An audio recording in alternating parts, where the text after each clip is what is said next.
The transmission arrived on a Tuesday morning, crackling through every communication array across Earth's solar system. Dr. Elena Rodriguez sat frozen at her workstation in the Global Communications Hub, watching impossible patterns dance across her screens. The signal bore mathematical constants that no human had ever broadcast, pi calculated to decimal places beyond Earth's most advanced computers, followed by prime number sequences that stretched into theoretical territory. "Director Walsh, you need to see this," Elena called out, her voice barely steady.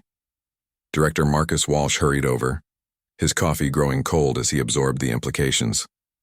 The signal repeated every 47 minutes, each iteration growing. Weaker, more desperate in its electronic pleading. Within hours, linguistics teams worldwide worked frantically to decode what appeared to be the galaxy's first interstellar distress call. The breakthrough came from an unlikely source. Dr. Kenji Tanaka, a xenolinguist from Tokyo, noticed musical patterns within the mathematical sequences. When converted to audio frequencies, the transmission revealed itself as a haunting melody, interwoven with what could only be described as sobbing, electronic tears from beings light years away. 3 days later, the message yielded its secrets. "We are the last," the decoded transmission began. "Our worlds burn. Our children cry out in languages that will soon be forgotten. The devourers consume everything: planets, stars, hope itself. We have searched the galaxy for allies, for anyone strong enough to stand against the darkness that swallows civilizations whole." The message continued, describing a nomadic machine intelligence that had already consumed 17 star systems. The devourers converted entire worlds into raw materials for their ever-expanding fleet, leaving nothing but cosmic dust in their wake. They moved like a plague across the galaxy, unstoppable and merciless. "We know of your species, humans of Earth," the message revealed. "Your broadcasts reach far. Your stories speak of warriors who never surrender, of people who fight impossible odds. We have seen your conflicts, your stubborn refusal to yield even when facing extinction. If there is any hope left in this galaxy, it rests with you." The transmission ended with coordinates and a timestamp. The devourers would reach the sender's last refuge in 36 Earth days. The revelation split humanity down the middle. President Elizabeth Carter called an emergency session of the United Nations, while military leaders argued over response protocols. Some demanded immediate preparation for Earth's defense. Others insisted on maintaining radio silence to avoid attracting the devourers' attention. "They're asking us to be galactic saviors," argued General Thompson during a heated cabinet meeting. "We barely managed to establish colonies on Mars, and now we're supposed to take on a threat that's consumed 17 civilizations?"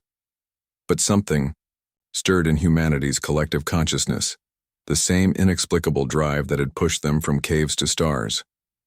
Captain Lisa Chen, commander of the experimental faster-than-light vessel Prometheus, submitted a formal request to lead a reconnaissance mission.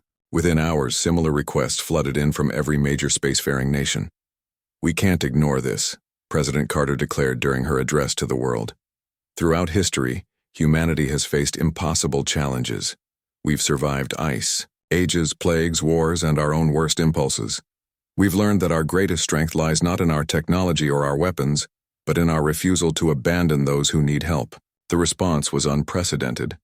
Nations that had squabbled over territorial disputes suddenly shared classified military technology. Corporate rivals opened their research vaults.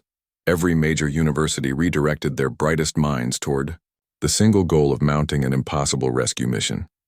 Dr. Rodriguez found herself aboard the hastily assembled fleet, 12 ships carrying humanity's best and brightest. The journey to the coordinates would take 18 days using their newest FTL drives. They carried enough firepower to level a small moon, but more importantly, they carried something the galaxy had apparently never seen before: volunteers willing to risk everything for strangers they'd never met. The sight that greeted them at the coordinates defied imagination. A massive space station, clearly ancient and beautiful, hung in orbit around a dying star. But surrounding it, like metallic sharks, circled hundreds of geometric vessels that pulsed with malevolent red light, the Devourer's advance scouts, Incoming. Transmission from the station, reported Communications Officer Blake Williams. The alien voice that emerged carried a mixture of hope and disbelief. You came. By all the stars that still shine, you actually came. I am Elder Vex of the Unified Remnant. We did not dare to hope. Captain Chen stepped forward. Elder Vex, this is Captain Chen of the human vessel Prometheus. We received your message. What do you need us to do? The pause that followed stretched across space like a prayer finally answered. Just survive the first wave, Elder Vex whispered. Show the galaxy that someone still fights back. If you can bloody their nose, other species might remember their courage. The resistance scattered when they thought all hope was lost, but if they see the devourers can bleed. Captain Chen smiled grimly. Elder Vex, you've got the wrong idea about humans. We didn't come here to survive the first wave. She opened channels to all 12 ships.